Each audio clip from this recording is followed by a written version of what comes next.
Classifications of loan on the basis of term. Term के basis पर loan को 3 parts में कैटेगराइज किया गया है। सबसे पहले हमारे पास है short term loan. Short term loan ऐसे लोन जिनका ड्यूरेशन 1 साल से अंदर अंदर होता है। For example credit card, overdraft, इनकी रीपेमेंट आपको 1 साल के अंदर अंदर करनी पड़ती है। दूसरा यहाँ पर हमारे पास है medium term loan. Medium term loan ऐसे लोन जिनकी ड्यूरेशन 1 से 3 साल होती है। इसकी रीपेमेंट आपको 3 साल के अंदर अंदर करनी पड़ती है। For example repair and maintenance loan. उसके बाद तीसरा एंड लास्ट हमारे पास है long term loan. Long term loan ऐसे लोन जिनकी ड्यूरेशन 5 से 20 साल के अंदर अंदर रहती है। फॉर एग्जांपल अगर आपने होम लोन लिया है, कार लोन लिया है, तो उसकी रीपेमेंट आपको 15 से 20 साल के अंदर अंदर करनी पड़ेगी। अब हम बात करेंगे टाइप्स ऑफ बैंक लोन के बारे में। सबसे पहले है पर्सनल लोन।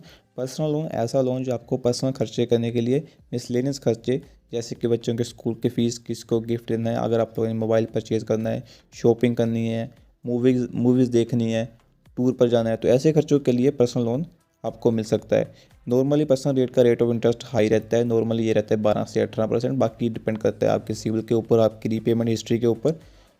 सैलरी स्लिप अगर आप लोगों के पास है तो मैक्सिमम 5 ईयर के लिए आप लोगों को ये लोन मिल सकता है। बाकी डिपेंड करता है बैंक टू बैंक, बैंक के गाइडलाइंस के ऊपर कि किसको कितना देना है। बाकी बैंक की एक लिमिट होती है, उसके बारे में हम लोग आगे बात करेंगे।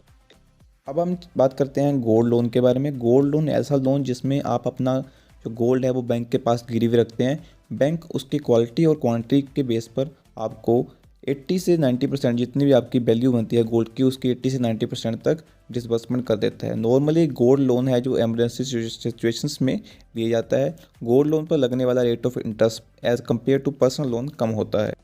थर्ड है हमारे पास प्रॉपर्टी लोन। प्रॉपर्टी लोन ऐसा लोन जिसमें आप अपनी प्रॉपर्टी के कागज़ गिरवी रखकर उसके अगेंस्ट में लोन ले सकते हो। नॉर्मली बैंक 40 से 60 या फिर 70% तक जितनी भी आपकी वैल्यू होती है प्रॉपर्टी की, उसके अगेंस्ट आपको लोन देता है। फॉर एग्जांपल अगर आपकी प्रॉपर्टी की वैल्यू 1 लाख है तो लोन अमाउंट आपको मिलेगा 1 लाख का 40 या फिर 60%।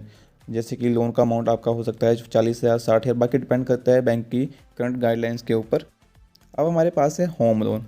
होम लोन ऐसा लोन जो बैंक आपको प्रोवाइड करते हैं आपके होम की कंस्ट्रक्शन के लिए। जितना भी आप लोग एक्सपेंडिचर करते हो, बैंक आपके होम की कंस्ट्रक्शन का 75 टू 85% एक्सपेंडिचर का आपको एज ए लोन प्रोवाइड कर देता है। वो प्रोसेस रहेगा, जैसे जैसे आप लोग एक्सपेंडिचर करते जाते हो अपने होम की कंस्ट्रक्शन पर, वैसे वैसे बैंक जो है जो डिसबर्समेंट रिलीज़ करता जाता है। नॉर्मली टेन्योर होता है इसका 5 से 20 साल तक। बाकी इसमें आपके जो लोन की प्रोसेसिंग फ़ीस लगती है, लीगल फ़ीस लगती है, उसके वो एक शॉर्ट रिकवरी का एक कंसेप्ट है, उसके बारे में हम लोग आपको आगे बताएंगे। पाँचवा है हमारे पास एजुकेशनल लोन। एजुकेशनल लोन जो स्टूडेंट्स को दिया जाता है ताकि वे अपनी आगे की स्टडी को कंटिन्यू कर रखें। नॉर्मली इस केस में क्योंकि स्टूडेंट कुछ कमाता नहीं है तो उसकी पेरेंट्स की इनकम को ही कंसीडर किया जाता है। बाकी स्टूडेंट की कैपेबिलिटीज़ को भी देखा जाता है। ऐसा नहीं कि अगर आपने ग्रेजुएशन करी है तो बैक टू बैक फेलियर दिखाया है तो बैंक आपको 20 से 25 लाख का लोन वैसे ही ऑफर कर देगा। इसमें स्टूडेंट की कैपेबिलिटी और पेरेंट्स की इनकम दोनों को ही कंसीडर किया जाता है। उसके बेसिस पर ही टेन्योर और उसका अमाउंट को डिसाइड किया जाता है कि कितना लोन आपको प्रोवाइड करना है। नॉर्मली जो एजुकेशनल लोन है उसका रेट ऑफ इंटरेस्ट रहता है 8 से 10% का। बाकी जो बैंक टू बैंक, चाहे वो गवर्नमेंट है चाहे वो प्राइवेट है, उस पर डिपेंड कर सकता है। छठा है हमारे पास कार लोन। अगर आपने किसी बैंक जहाँ फाइनेंशियल इंस्टीट्यूशन से कार परचेज़ करने के लिए लोन लिया है तो उससे हम लोग कहेंगे कार लोन। ये यूज्ड कार के लिए भी हो सकता है और न्यू कार के लिए भी हो सकता है। नॉर्मली बैंक आपको फिक्स्ड और फ्लोटिंग रेट पर यहाँ पर इंटरेस्ट लगाएगा। इसको थोड़ा मैं ब्रीफ में बता देता हूँ।